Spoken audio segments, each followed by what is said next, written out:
द्वारका का खोया हुआ शहर, क्या ये सिर्फ एक कहानी है या फिर हमारा भूला हुआ इतिहास? चलिए आज हम इसी सवाल की गहराइयों में उतरते हैं। बात है साल 1983 की, जब अरब सागर की गहराइयों में गोताखोरों को कुछ ऐसा मिला जिसे तब तक सोचना भी नामुमकिन लगता था। उन्हें सिर्फ कुछ टूटे फूटे अवशेष नहीं, बल्कि एक पूरा का पूरा शहर मिला। जरा सोचिए, पानी के नीचे ऊंची ऊंची मजबूत दीवारें, बिल्कुल सीधी बनी हुई सड़कें, महलों और दूसरी इमारतों के ढांचे, एक पूरी सभ्यता जो हजारों सालों से वक्त की गहराइयों में गुम थी। तो चलिए अपनी पड़ताल शुरू करते हैं लहरों के नीचे बसे इस शहर से। 20वीं सदी की ये जो हैरान कर देने वाली खोज थी, इसने सीधे सीधे एक बहुत ही प्राचीन कथा की तरफ इशारा किया। जब वैज्ञानिकों ने इन खंडहरों से मिले सैंपल्स की जांच की तो एक ऐसी बात सामने आई जिसने सबके होश उड़ा दिए। ये अवशेष महाभारत काल के थे और बस इसी एक खोज ने एक बहुत बड़ा सवाल खड़ा कर दिया। क्या ये वही भगवान कृष्ण की प्रसिद्ध नगरी द्वारका हो सकती है, जो हजारों सालों से दुनिया की नजरों से ओझल थी? इस सवाल का जवाब ढूंढने के लिए हमें पहले जरा पीछे चलना होगा, कृष्ण के उस सुनहरे साम्राज्य की कहानी में। आखिर समुद्र के बीचों बीच एक इतना शानदार शहर बनाने की जरूरत ही क्यों पड़ी? तो कहानी की शुरुआत होती है एक बड़े खतरे से। कंस को मारने के बाद मथुरा में कृष्ण और उनकी प्रजा पर जरासंध ने एक दो बार नहीं बल्कि 17 बार हमले किए। अपनी प्रजा को सुरक्षित रखने के लिए कृष्ण ने एक बड़ा फैसला लिया, मथुरा छोड़कर एक नई और ऐसी राजधानी बनाने का जिस पर कोई हमला न कर सके। उन्होंने समुद्रदेव की प्रार्थना की और समुद्रदेव ने उन्हें आशीर्वाद के तौर पर समुद्र के भीतर से ही जमीन का एक टुकड़ा दिया और इसी जमीन पर देवशिल्पी विश्वकर्मा ने भव्य द्वारका शहर को बसाया। भागवत पुराण में साफ साफ लिखा है कि समुद्रदेव ने श्री कृष्ण को समुद्र के बीच 12 योजन भूमि दी थी। अब ये जो माप है ना 12 योजन, इसे याद रखिएगा क्योंकि ये आगे चलकर बहुत ज्यादा अहमियत रखने वाला है। ग्रंथों के हिसाब से देखें तो द्वारका सिर्फ एक शहर नहीं था, बल्कि धरती पर जैसे स्वर्ग का एक टुकड़ा था।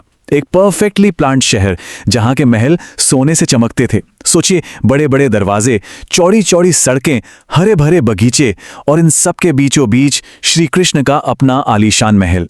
लेकिन हर सुनहरे दौर का अंत होता है और द्वारका के इस स्वर्ण युग का अंत हुआ 2 शक्तिशाली श्रापों की वजह से, जिसने इस शहर की किस्मत हमेशा के लिए बदल कर रख दी। देखिए, द्वारका की तबाही के पीछे 2 श्राप थे। पहला श्राप था गांधारी का, जो इस विनाश का क्यों बताता है। महाभारत युद्ध के बाद दुखी गांधारी ने कृष्ण को श्राप दिया कि आज से 36 साल बाद उनका यदुवंश भी ठीक वैसे ही आपसी लड़ाई में खत्म हो जाएगा। और दूसरा श्राप था ऋषियों का, जिसने विनाश का कैसे तय किया। कृष्ण के बेटे सामने मजाक में ऋषियों का अपमान किया तो उन्होंने श्राप दिया कि वो एक लोहे के मूसल को जन्म देगा जो पूरे वंश की तबाही का हथियार बनेगा। और फिर ठीक 36 साल बाद ये दोनों श्राप सच होने लगे। एक त्योहार पर नशे में धुत होकर यादव आपस में ही लड़ने लगे। ये छोटी सी लड़ाई एक गृह युद्ध में बदल गई और देखते ही देखते पूरा यदुवंश खत्म हो गया। इसके बाद उसी श्रापित मूसल से बने तीर से जरा नाम के एक शिकारी ने गलती से कृष्ण के धरती पर अवतार का अंत कर दिया। और आखिर में जब अर्जुन बचे खुचे लोगों को निकालने पहुंचे तो उनकी आंखों के सामने ही पूरी की पूरी द्वारिका नगरी समुद्र में समा गई। तो चलिए अब वापस आज के जमाने में लौटते हैं और उस वैज्ञानिक खोज की बात करते हैं जिसका एक ही मकसद था, इस पौराणिक कथा के लिए कोई ठोस सबूत ढूंढना। सदियों तक द्वारका की कहानी को बस एक कहानी ही माना गया, एक मिथक। लेकिन 20वीं सदी में कुछ वैज्ञानिकों और इतिहासकारों ने सवाल पूछना शुरू किया, क्या हो अगर ये कहानी सच हो? और बस यहीं से इसे खोजने की असल कोशिशें शुरू हुईं। इस रहस्य को सुलझाने का सफर धीरे धीरे आगे बढ़ा। 1930 के दशक में कुछ शुरुआती खोजबीन हुई, फिर 1963 में पहली बार आधिकारिक तौर पर खुदाई हुई जिसमें कुछ पुरानी मूर्तियां और चीजें मिलीं। लेकिन असली मोड़ तब आया जब 1983 से 1990 के बीच डॉक्टर S.R. राव और उनकी टीम ने समुद्र की गहराइयों में उतरने का फैसला किया। और अब हम आते हैं सबसे दिलचस्प हिस्से पर।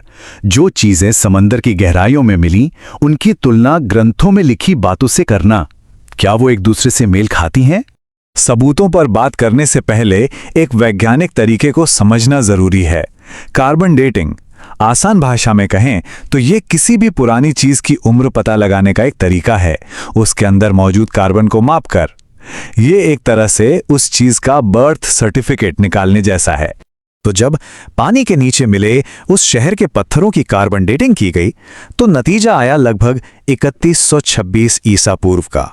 जानते हैं ये कौन सा समय है? ये ठीक वही समय है जब महाभारत का युद्ध हुआ था। ये पहला और बहुत बड़ा कनेक्शन था।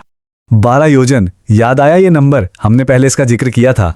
तो यहां एक ऐसी बात सामने आई जिस पे यकीन करना मुश्किल है।